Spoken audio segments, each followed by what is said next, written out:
আমাদের অনেক মা বোনেরা সবে মেরাজের রোজা রাখে, রোজা রাখতে চায়, তো রাখতে যে তারা কিছু বেদাআত করে ফেলে। রজব মাসকে উপলক্ষ করে গোটা দেশের মানুষ রোজা রাখবে, অর্থাৎ সিয়াম রাখবে। এটা হলো বিদাতি সিয়াম। এই সিয়াম রাখলে পাপ হবে, নেকি হবে না। দেখুন, শবে মেরাজের কোন রোজা কোরআন এবং হাদিসের আলোকে প্রমাণিত নয়।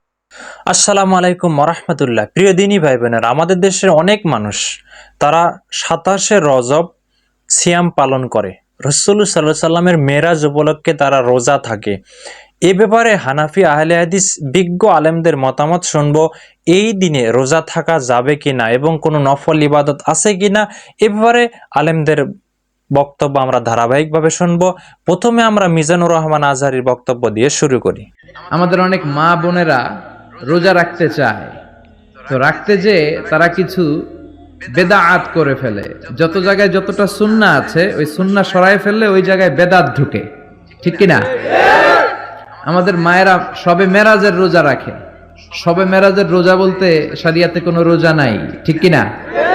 27শে রজব সম্ভবত। এই রজব মাসকে উপলক্ষ করে গোটা দেশের মানুষ রোজা রাখবে, অর্থাৎ সিয়াম রাখবে। এটা হলো বিদাতি সিয়াম। এই সিয়াম রাখলে পাপ হবে, নেকি হবে না। 27 তারিখে যে মেরাজ হয়েছিল এটার কোনো নির্দিষ্ট প্রমাণ নেই। আপনি আর রাহিকুল মাখতুম, সবচেয়ে বিশুদ্ধ ইতিহাস গ্রন্থ খুলে দেখুন, বিস্তারিত লিখেছেন। 7টি মতের শেষে বলেছেন যে কোন তারিখে মেরাজ হয়েছে এটা আল্লাহ ছাড়া কেউ জানে না। আমরা কিভাবে জানতে পারলাম যে 27 তারিখে মেরাজ হয়েছে আর 27 তারিখে সিয়াম রাখতে হবে?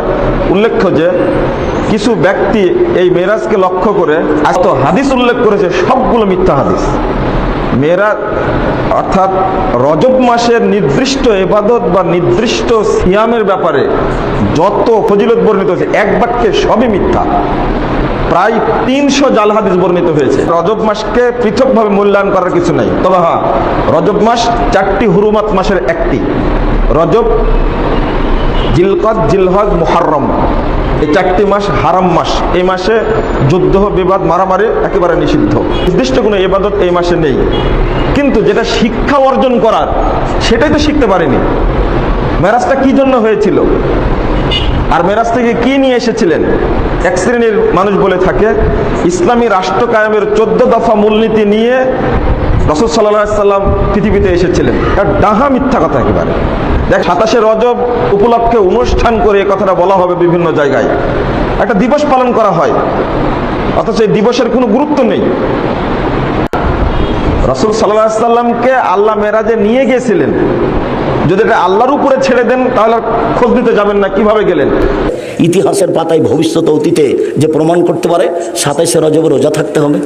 রোজা থাকতে হবে শাবান মাসে বেশি বেশি, বৃহস্পতিবার সোমবার রোজা থাকতে হবে। রজবে কি করে গেল?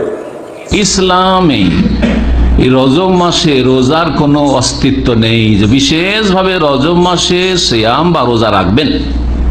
যেমন রমজান মাস হচ্ছে শাহরুল সিয়াম, কিসের মাস? সিয়াম, রোজার মাস, ঠিক না?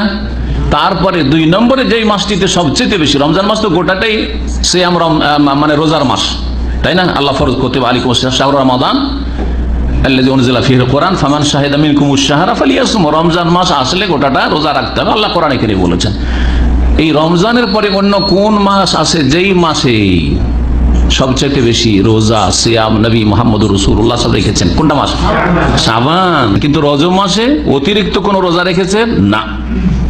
বাকি মাসগুলিতে যেমন মাসের আইয়ামে বীজ 13, 14, 15 রোজা রাখা, সোমবার, বৃহস্পতিবার রোজা রাখা, এইরকম রোজা রজব মাসেও রেখেছেন, মহরমও রেখেছেন, তারপরে সফর রেখেছেন। যদিও মহরমে আশুরা রোজা আছে, তারপরে জিলহজ মাসে আরাফার রোজা আছে, অতিরিক্ত বলা যেতে পারে। কিন্তু রজব মাসে বিশেষ কোনো রোজা নেই। কিন্তু একটি বিদাতি ধারণা, এই বিদাতগুলি আলোচনার ক্ষেত্রে একটি কথা এখানে বলে দেওয়া ভালো হবে যে ভারত বাংলাদেশে কিছু কিতাব পাওয়া যায়, ধর্মীয় পুস্তক বলে, বিদাতিদের লেখা, যেই কিতাবগুলিতে প্রতি মাসের কিছু কিছু আমল লেখা আছে।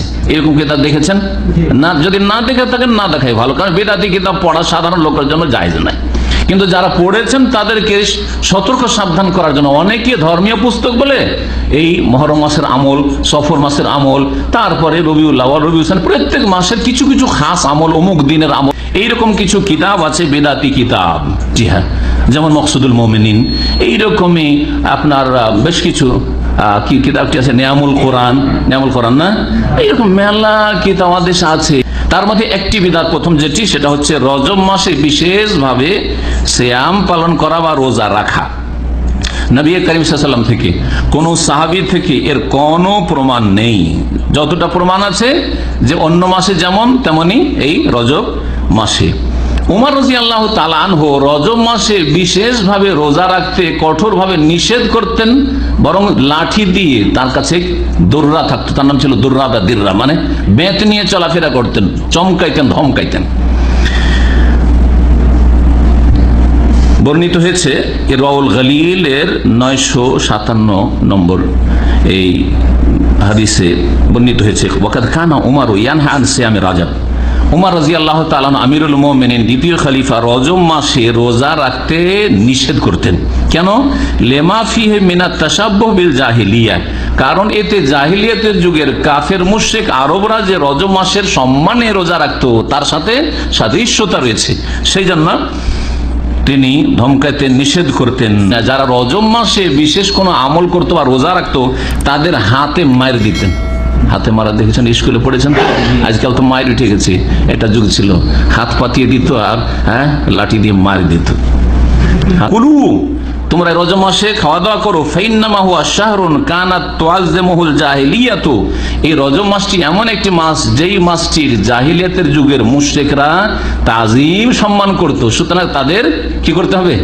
বিরোধিতা করতে হবে। দিনের একটি মূল নীতি হচ্ছে খালেফুল মুশরিকিন, মুশরিকদের বিরোধিতা করো, মুশরিকদের বিরোধিতা করো। খালেফুল ইহুদ, ইহুদিদের বিরোধিতা করো। অষ্টম শতাব্দীতে কিছু লোকেরা রজব মাসে বেদাত করত, তাই বলছেন যেমন কিছু লোকেরা করে। ওয়ালাসামা রাজাবান কাত্ত, রজবে কখনো বিশেষ রোজা রাখেনি। ওয়ালাস্তাহাব্বা সিয়ামাহু, এমনকি রজব মাসের সিয়ামকে তিনি মুস্তাহাব মনে করেননি। আমাদের সমাজে এটা খুব প্রচলিত যে নবী করিম সাল্লাল্লাহু আলাইহি ওয়াসাল্লামের মেরাজ রজব মাসে হয়েছে, এবং রজব মাসে কেবল হয়নি, 27 রজবের রাত্রে হয়েছে।